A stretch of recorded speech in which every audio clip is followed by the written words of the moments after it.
राधा राधा। महाराज जी, मैंने जो कुछ भी भगवान से मांगा उन्होंने देर सवेर दे दिया। ये मेरा प्रारब्ध था। अगर मेरा प्रारब्ध इतना अच्छा था तो इस जन्म में मैंने देह मोह में आके व्यभिचार जैसा पाप क्यों किया? मैंने पुण्य कर्म ही क्यों नहीं किए? महाराज जी, मैं अपने ऊपर ईश्वर की बनाए हुए प्रारब्ध नहीं भोगना चाहता। कृपया मार्गदर्शन करें। तो विवेक एक ऐसा है जो आपको बचा सकता है। विवेक जानते हो, उससे परिचय हुआ है? विवेक का तात्पर्य होता है बुद्धि के निर्णय को ठीक से देखना। अगर बुद्धि पर कोई जांच कर पाता है तो विवेक कर पाता है। प्रायः सब बुद्धि की धरा में जहां कामना उत्पन्न होती है मन में, तो वो बुद्धि को अधीन कर लेता है। और बुद्धि जब तक दस्तखत नहीं करती तब तक कि मन कुछ नहीं कर सकता। और वो 1 सेकंड से भी कम हिस्से में बुद्धि से दस्तखत करा लेता है और फिर वो भ्रष्ट आचरण में चला जाता है। अभी अंदर से भगवान की शरणागति तो हुई नहीं है।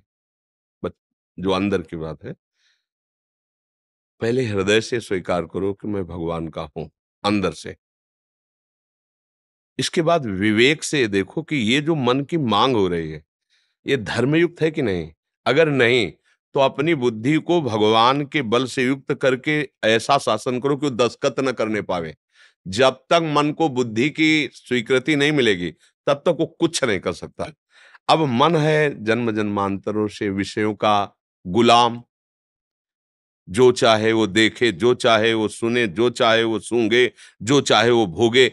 मना खष्टानि इंद्रियाणि प्रकृति स्थानि कर सते। अब विवेक बल सत्संग के द्वारा भगवान के भजन की कृपा से जो विवेक प्राप्त हुआ कि ये नहीं करना चाहिए।